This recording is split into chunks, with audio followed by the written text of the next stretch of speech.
안녕하십니까. 건능 명품 변호사 조용주 변호사입니다. 날로 명품 변호사의 구독자가 늘어나고 있습니다.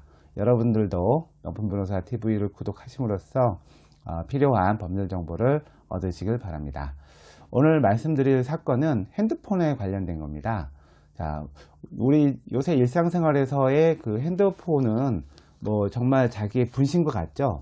자기에 대한 모든 것이 핸드폰에 기록이 되어 있다 보니 이게 이제 형사 절차에서 상당히 이제 중요한 증거로 사용이 되고 있습니다.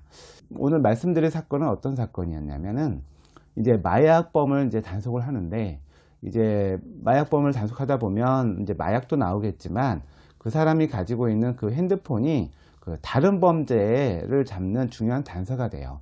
왜냐하면 마약을 하는 사람들이 마약을 자기가 했을 경우에는 마약을 판 사람이 있을 거고요.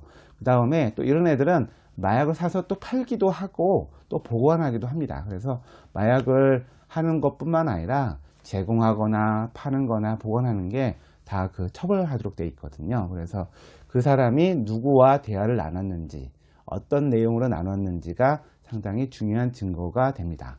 근데 마약사범을 단속하다가 이 경찰관이 핸드폰 내놔봐 해가지고 그 사람이 이제 핸드폰을 줬는데, 이거를 이제 임의 제출이라고 하거든요. 임의 제출은 사실상 자기가 소유권을 포기하고 이게 이제 경찰한테 준 건데, 이렇게 해가지고 임의 제출 받은 핸드폰에서 나온 뭐 텔레그램이라든가 카카오톡이라든가 이러한 것들을 다 사진 촬영을 한 다음에 요거를 이제 압수조서에 넣어서 나중에 이제 형사재판할 때 이제 증거로 제출한 사건입니다. 근데 이제 법원에서는 이 핸드폰의 임의 제출로 나온 증거에 대해서 어떤 얘기를 하냐면요.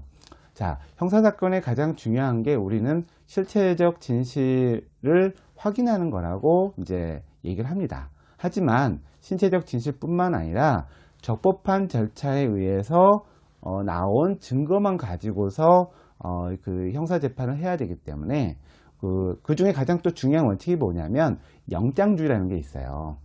압수수색을 하려면요, 그 검사가 신청하고 판사가 발부한 이 압수수색 영장이 필요해요. 사람을 구속할 때도 그런 구속영장에 의해서 하듯이 이러한 증거물에 대해서도 적법한 압수수색 영장에 의해서 압수수색을 해야 되고, 긴급한 과정에 있을 때에는 그 48시간 내에 사후영장을 받아야 되거든요. 그래서 법원의 통제 하에 이 수사기관이 강제수사를 하도록 되어 있는데, 이거를 회피할 목적으로 특히나 중요한 이 핸드폰에 대해서 임의 제출 형식으로 받아서 증거를 내는 것은 사실상 그 영장주의를 잠탈하는 거라고도 할 수가 있습니다. 특히나 핸드폰에 있는 모든 내용들은 그 사람의 일상에 담겨 있다 보니 어떤 잘못한 것들도 쉽게 드러날 수가 있는 거죠. 핸드폰을 임의로 제출한다는 것은 자기가 어떤 죄를 지고 있는 거를 스스로 밝히지 않아도 된다는 자기 부재의 금지 원칙에도 반하거든요. 그래서 핸드폰에 대해서는 법원은 엄격하게 볼 수밖에 없는 겁니다. 그래서 임의 제출해서 낸 그 핸드폰에서 나온 그 결과물을 증거로 내는 것은 사후영장을 받아서 법원이 보고 허가하지 않는 범위 외라면 그거는 증거로 사용될 수가 없는 거죠. 그래서 이 경우에 그 압수수색하지 않고 임의 제출로 나온 핸드폰에 의해서 제기된 공소사실에 대해서는 법원이 이제 무죄를 선고했습니다. 그래서 핸드폰은 그 수사기관이 반드시 사후영장을 받지 않으면 증거로 사용될 수 없다라는 점에 대해서 말씀을 드렸습니다. 감사합니다.